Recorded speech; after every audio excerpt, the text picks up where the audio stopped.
Muy buenas tardes, un saludo muy cordial, muy especial para todos nuestros seguidores, nuestros amigos de Facebook y de las redes sociales que nos siguen y les gusta pues estar conectados con nosotros para informarse de temas de interés. Precisamente hoy pues seguimos en pandemia, todavía no hemos podido superar esta situación y por eso tenemos de invitado especial a nuestro experto en epidemiología, el médico, el doctor Jairo Espino. Doctor, buenas tardes, bienvenido a esta transmisión por esta red social. Buenas tardes, María Isabel. Buenas tardes a los amigos y amigas que nos siguen en las redes sociales. Bueno, hemos querido hacer una sesión con preguntas y respuestas que nos va a dar el doctor Ospino, que son preguntas que nos han planteado precisamente nuestros colegas, nuestros amigos comunicadores y periodistas que trabajan pues en los diferentes medios y pues que entre todo este mar de información, además de un tema nuevo para nosotros como es lo del COVID, pues hay todavía dudas, inquietudes, inclusive de temas como básicos. Entonces, vamos a empezar a trasladarle algunas de las preguntas que nos han hecho los colegas. Por ejemplo, parece ser que muchas personas aún no tienen claro si un paciente asintomático es contagioso o no es contagioso. Gracias, María Isabel. Saludo cordial a los señores comunicadores, periodistas. El aporte de ellos ha sido clave porque una de las funciones importantes de ustedes está precisamente en la comunicación adecuada del riesgo, porque de esa manera se gestiona individualmente esta pandemia. Con relación a si una persona es contagiosa durante el periodo asintomático, pues la respuesta es sí. El ciclo de la enfermedad hace que una vez que ingrese el virus dentro del organismo empieza a replicarse, hace que las células, de una manera podríamos decir que secuestradas, empiecen a hacer copias de ese virus. El virus va entonces a circular por todo el organismo, pero principalmente por medios donde sea más expedito de transmitirse, es decir, la garganta, los pulmones, y las personas cuando hablan, tosen o escupen, generan partículas que pueden contener el virus. Entonces, en esa transmisión, más o menos la persona es contagiosa desde 2 días antes de que inicie cualquier síntoma y lo es hasta el día sexto, séptimo del inicio de los síntomas. Pero ¿qué pasa con las personas asintomáticas? Pues el virus se sigue replicando a pesar de que el sistema inmunológico de la persona es tan fuerte que hace que no se presenten síntomas. Y recordemos que más o menos el 80% de las personas que están en contacto con el SARS-CoV-2 van a presentar esta forma o sea, no van a presentar síntomas. Esta presentación asintomática entonces hace que sea muy fácil que ellos contagien la enfermedad, pero no sientan ningún síntoma. Entonces, reitero, la respuesta es sí, la persona asintomática transmite activamente el virus. Bueno, eso es importante esa aclaración. Y tenemos otra duda que le hemos escuchado a unos colegas, a unos compañeros, colegas, y es con respecto a los espacios cerrados. Por ejemplo, una de las recomendaciones cuando se ha venido reabriendo todo esto del servicio del transporte público en las ciudades y el transporte público intermunicipal era que las personas que viajen eviten hablar por teléfono. ¿Por qué no se puede hablar por teléfono dentro de un bus de estos? Sí, la transmisión del virus inicialmente creíamos que se hacía por contacto y por gotas de saliva que caían de manera directa en las personas, pero después los estudios demostraron que el virus puede permanecer suspendido en el aire de minutos a horas, y es por esa razón que se pide que se minimicen todas las actividades riesgosas, entre ellas hablar, gritar o estar en espacios cerrados. Debemos siempre buscar los espacios ventilados y cuando haya una reunión de personas, en lo posible que estén en silencio. El valor del silencio en este momento es fundamental para que sea un arma en contra de la COVID. Bueno, esta pregunta es de un periodista que es cercano al doctor Ospina, pues han tenido como algunas interacciones a través del medio que dirige. Es John Moreno, el director del periódico del Meta, donde han publicado algunas columnas y algunos temas lo han consultado porque conocen pues de la experticia que tiene el doctor en este tema de la epidemiología.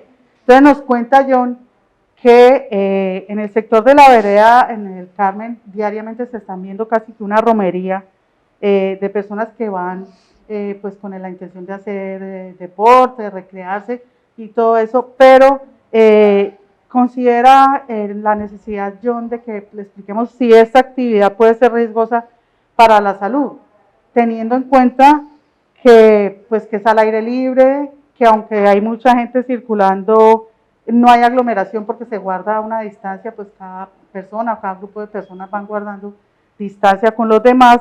Entonces, él quiere que de todas maneras que se haga la explicación si es riesgoso o no es riesgoso esta actividad. Sí, saludo a John, importante la labor de comunicación que hace. Con respecto a la pregunta si las actividades al aire libre son riesgosas para la salud desde el punto de vista de la transmisión del COVID, diríamos que es de riesgo bajo. No es absolutamente sin riesgo, es de riesgo bajo. Piénsese, por lo que su merced mismo comentaba, María Isabel, no hay acercamiento o aglomeración de personas, las personas están adecuadamente protegidas. Y si nos imaginamos que cuando una persona hace ejercicio es como aquellos jets que vemos en ocasiones en el surcar los cielos que dejan una estela atrás, lo que debemos preocuparnos es que no estar en la estela de la persona que me precede en el ejercicio. Mantener una distancia. Se han hecho cálculos muy certeros y se dice que debe mantenerse una distancia de 3 a 5 metros cuando se está trotando, y cuando se está montando bicicleta esa distancia debe ser de alrededor de 20 metros. Es decir, no estar en la estela, porque se supone que el virus permanece en el aire, pues esa estela podría contener algunas partículas virales. Se hizo un estudio muy interesante con respecto a la posibilidad de transmisión del virus al aire libre y es bajísima, es demasiado baja. Hay más riesgo, por ejemplo, estar en un restaurante al aire libre que estar en esas actividades deportivas. Por esa razón, nosotros no comprendíamos cómo dentro de las medidas sanitarias tomadas por el gobierno nacional estaba el confinamiento y la prohibición de salir a hacer ejercicio. El deporte, como se ha escrito muchas veces en los editoriales del Boletín de la Cruz Roja, es fundamental para la gestión del sistema inmunológico.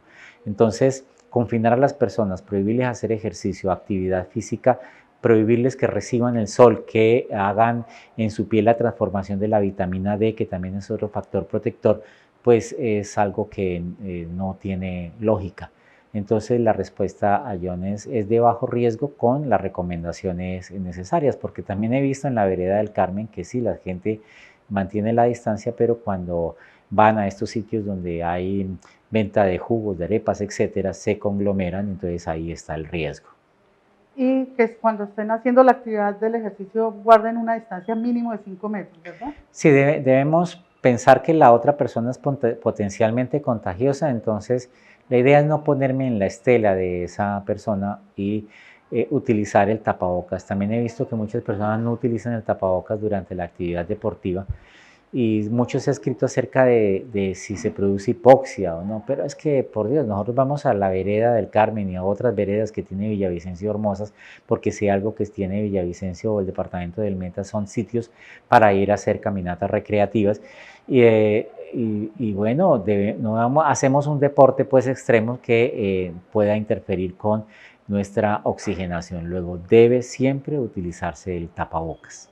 Bueno, a propósito de lo que estaba comentando hace un rato de los sitios cerrados, los sitios abiertos, del valor del silencio, hay gente que han implementado en algunos lugares, como los centros comerciales y bueno, otros donde tienen acceso del público, no sé si en los conjuntos residenciales, la desinfección de llantas, la desinfección de los zapatos, ese tipo de medidas son útiles.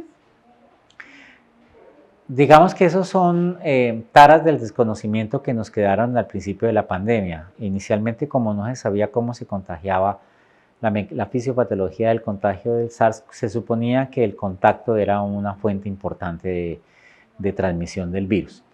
Sin embargo, le queda a uno la duda de la tontada que significaba gastar ingentes cantidades de dinero en desinfectar las llantas, por ejemplo.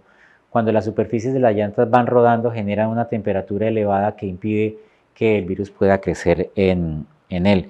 Y, y no tiene ningún sentido desinfectar esos tapetes desinfectantes que hay a la entrada de muchos almacenes porque no cumplen con la labor para la cual se crearon. Al principio era normal, igual que recuerden ustedes las cabinas aspersoras que nos rociaban una cantidad de químicos a la entrada de determinados lugares y ello demostró que no estaba sirviendo, que podría ser tóxico. Con relación a los zapatos, eh, hay un estudio muy interesante que revela que es más difícil contagiarse de COVID a través de los zapatos que le caiga a uno un rayo. ¿Por qué razón? Porque no existe la suficiente concentración o carga viral en los zapatos para que pueda ser contagioso. Hay una recomendación, pero es una recomendación de sentido común, donde hay niños o donde hay mascotas que después vamos a acariciar, pues sí, los zapatos deben estar restringidos de circulación, pero no es por el coronavirus, es porque yo puedo pisar con los zapatos materia fecal de animales o de humanos y llegar a contaminar el piso de mi casa y el hijo que está gateando puede llevar las manos, contaminarse y llevar las manos a la boca o la mascota al acostarse y después yo acariciarla, llevar a mi boca esa infección. Pero desde el punto de vista del coronavirus no tiene ese sentido, igual que desinfectar las bolsas, igual que estar echando, yo veo que hay personas que cargan un botilito de alcohol, que entre otras cosas ha sido destapado varias veces, luego ya perdió la eficacia, porque recuerden que la eficacia del alcohol es por encima del 70%, y que cuando nosotros destapamos el alcohol, él va evaporándose y entonces va perdiendo, se va degradando, luego no sirve de nada. Igual sucede con el hipoclorito de sodio cuando se deja destapado. Entonces, ver a aquellas personas obsesivamente echándole alcohol a todas las superficies donde se van a sentar, donde se van a tocar, tampoco tiene sentido. Tiene más sentido que cuando yo esté sentado trabajando en algún puesto de trabajo que no sea el propio, es ser consciente de no estarme tocando la cara y lavarme las manos exhaustivamente o higienizármelas. Bueno, muy bien, entonces esa claridad respecto a las medidas de bioseguridad. Aquí tenemos una pregunta de nuestro colega Alcide Jauregui, uno de los más veteranos en este medio. Nos pregunta que por qué si la ivermectina previene y hasta cura el coronavirus, no se permite el uso de lo mismo para salvar vidas, como dicen algunos médicos y otras personas que citan como ejemplo en los casos de Ecuador y Bolivia frente a este tema. Sí, saludo también a Alcides y a su hijo médico. El, el- el uso de la ivermectina ha tenido gran resistencia. Ha demostrado que tiene actividad antiviral. La ivermectina, recuerden, es un pediculocida, es un antiparasitario, es excelente para el tratamiento de los piojos y de allí, por su actividad antiparasitaria, ha sido utilizado ampliamente en veterinaria. Tiene hepatotoxicidad, es decir, él es tóxico en el hígado, pero a las dosis recomendadas en el ser humano no tiene esa hepatotoxicidad. Desde el principio de la pandemia se reveló que servía. Hay estudios que no tienen la consistencia metodológica que quisiéramos, pero que avalan su uso en humanos en la COVID.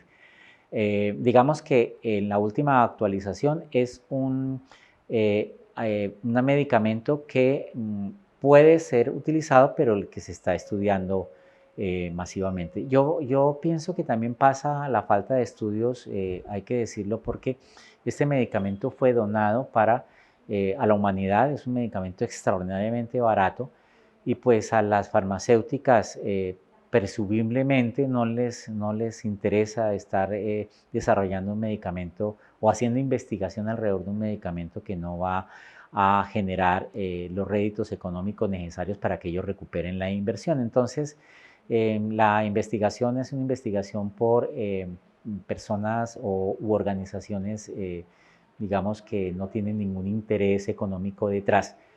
Pero en este momento la recomendación es la utilización de la ivermectina bajo prescripción médica en pacientes con COVID-19. Reitero, bajo prescripción médica. No sirve para prevenir la COVID. Es decir, yo no puedo tomar ivermectina y esperar que no me dé la infección, porque precisamente el mecanismo de acción es inhibir la replicación viral y por eso necesita estar el virus presente para que él actúe. Ok. O sea, no sirve para prevenir, pero quizás podría servir Sí. para la curación, pero debe ser siempre bajo la supervisión médica, no automedicarse, Así porque es. ya algunas personas incluso hablan de qué dosis deben tomar y eso, y pues la recomendación es siempre el monitoreo y la prescripción médica, ¿no? Sí, perdóname, te interrumpo. Es que recuerdo también la utilización de algunas sustancias tales como el dióxido de cloro o que es la lejía, el hipoclorito de sodio, etcétera. Eh, no debe ser utilizado. Eso sí es enfático, soy enfático en la utilización del dióxido de cloro. No se debe usar. De eso sí hay estudios. En este momento vemos una andanada mediática en diferentes medios avalando la utilización de esta sustancia. Incluso tienen detrás a médicos que se supone que tienen algunos conocimientos de farmacología que dicen que es inocuo. Hay bastantes estudios que demuestran que el hipoclorito de sodio es tóxico y yo no lo recomiendo bajo la óptica de esos estudios. Entonces, para resumir, la ivermectina sí con prescripción médica, pero el hipoclorito de sodio así me lo prescriba un médico, yo no lo tomaría por los efectos tóxicos que están comprobados producen en la salud. Bueno, y qué bueno que tocó ese tema porque aquí más adelantico tenía la pregunta sobre el dióxido de cloro, pero ya quedó clarísimo el tema que definitivamente no se debe utilizar esta sustancia para el tratamiento ni prevención ni nada por su toxicidad, ¿no? Exacto, Bueno, señor. también tenemos otra pregunta de Don Alcides que está muy inquieto con el tema y quiere saber cómo se explica el tratamiento hecho a los internos de la cárcel de Villavicencio. Esto nos mete en un campo de la utilización de algunas sustancias o algunos fitomedicamentos como la moringa, la vitamina C contenida en el limón, algunos bioflavonoides contenidos en la panela, etcétera, y pues yo con sinceridad puedo decir que no hay estudios al respecto. Eh, yo aconsejo a los pacientes que están afectados de la COVID, que al fin y al cabo la moringa no les hace daño, la panela, agua panela con limón tampoco. Lo que sí es que no aconsejo la utilización de estas sustancias y no ir al médico, por ejemplo, no contactar ayuda médica o ayuda profesional por creer firmemente que estas plantas lo van a salvar o consultar tardíamente en el caso de dificultad respiratoria, etc. Entonces, moringa, vitamina C, vitamina D, zinc, cromo. Todavía no hay estudios consistentes, excepto el de vitamina D, que ya hay estudios que avalan la utilización de esta vitamina. Jengibre, hay otra planta que se me escapa que se utiliza para la moringa. Eso con respecto a la utilización de estas sustancias en los internos de la cárcel. Pero yo también tengo otra teoría y se basa en la inmunidad natural. Sabemos que los establecimientos carcelarios en Colombia no brillan por su higiene. Hay una cantidad de infecciones cruzadas entre los internos dado el hacinamiento y eso sí se ha comprobado que esa inmunidad natural generada por el intercambio de virus y bacterias y hongos, etcétera, hace que el sistema inmunológico sea más fuerte. Algo así como parodiando aquella cosa que mugre que no mata engorda. ¿Se acuerdan ustedes de esa expresión? En el sentido de que posiblemente algunas condiciones antihigiénicas pueden elevar el sistema inmunológico. Ojo que no estoy diciendo que es que no debamos tener higiene corporal, pero hay estudios consistentes, por ejemplo, de que los niños que son mantenidos como en burbujas de cristal y que se evita que salgan a enfrentarse a las infecciones, más adelante sufren las consecuencias. Y la otra es que una vez alcanzada la inmunidad de rebaño, porque creo firmemente que en la cárcel se alcanzó inmunidad de rebaño, pues entonces el virus no tenía la suficiente cantidad de personas para infectar. Entonces, en conclusión, no tenemos evidencia que estos moringa y lo que se le aplicó haya servido, pero tenemos evidencia de que la inmunidad natural y la posibilidad de que haya en estas personas infecciones cruzadas, etcétera, puedan haber. Y la inmunidad de rebaño. Eso básicamente es lo que pienso, aparte de que tampoco se hicieron estudios, María Isabel, para saber si lo que circuló allí fue una cepa atenuada, porque pues no tuvimos acceso a él. Bueno, es una muy buena explicación de este tema que ha generado pues mucha polémica y mucha controversia. También pues desafortunadamente ha contribuido a que la gente piense que el virus no es riesgoso y que no está circulando o que no pasa nada, y pues eso tampoco es bueno, descuidar las medidas de protección. Tenemos otra pregunta de nuestro colega Mauricio Lozano, de Sabana Villavicencio. Quiere saber si las vacunas tienen nanotecnología. No. Bueno, concretemos qué significa la nanotecnología en cuanto a la aplicación de las vacunas. La nanotecnología es la utilización de componentes microscópicos para que ellas tengan algún efecto. Lo que se hace en cuanto a la microscopía de la aplicación de la vacuna es envolver en la vacuna de Pfizer y en la vacuna de Moderna, envolver el ARN mensajero en una capa de lípidos para que él pueda circular y pueda adosarse a las células. Si el ARN mensajero se inyecta sin esta cápsula lipídica, pues el sistema inmunológico lo detecta y lo destruye. Así también actúa el virus. El virus tiene una capa de lípidos alrededor, digamos que una gotica de grasa, el van bebido como una gotica de grasa microscópica del tamaño de 120 nanómetros, más o menos. Entonces, así llega, circula en el organismo y se pega a la célula. Entonces, pero que sea fabricada con nanotecnología, podría llegar a decir que no. El ARN mensajero es sintetizado a través de procesos de biología molecular, de ingeniería genética muy interesantes, y hace que es una partícula que ingresa a la célula, hace que la célula produzca copias de ese ARN mensajero que es, digamos que parecido a las puntas de la espiga del virus. Entonces el sistema inmunológico reconoce esas puntas como extrañas y genera anticuerpos y genera inmunidad a través de los linfocitos para esa cosa en particular. Cuando ingresa el virus verdadero que tiene esa partecita del cual fue estimulado el sistema inmunológico, pues es reconocido inmediatamente y es atacado. Bueno, pues con esto resolvemos las preguntas que hay por ahora de nuestros compañeros, colegas periodistas que nos han trasladado estas inquietudes, o las hemos visto por ahí, pues cuando hemos tenido la oportunidad de compartir a través de las redes sociales con ellos, intercambiar información, y pues queríamos como hacer una claridad. Entonces, pues les agradecemos que nos hayan acompañado, y hasta aquí pues llega esta transmisión, pero para el futuro, pues si tienen más preguntas, no duden en dejarlas en los comentarios, y en la medida en que pues vayan llegando más preguntas, las estaremos resolviendo, porque lo importante es que haya claridad en la información. Muchas gracias por acompañarnos y hasta una próxima oportunidad. Feliz tarde. Gracias, feliz tarde.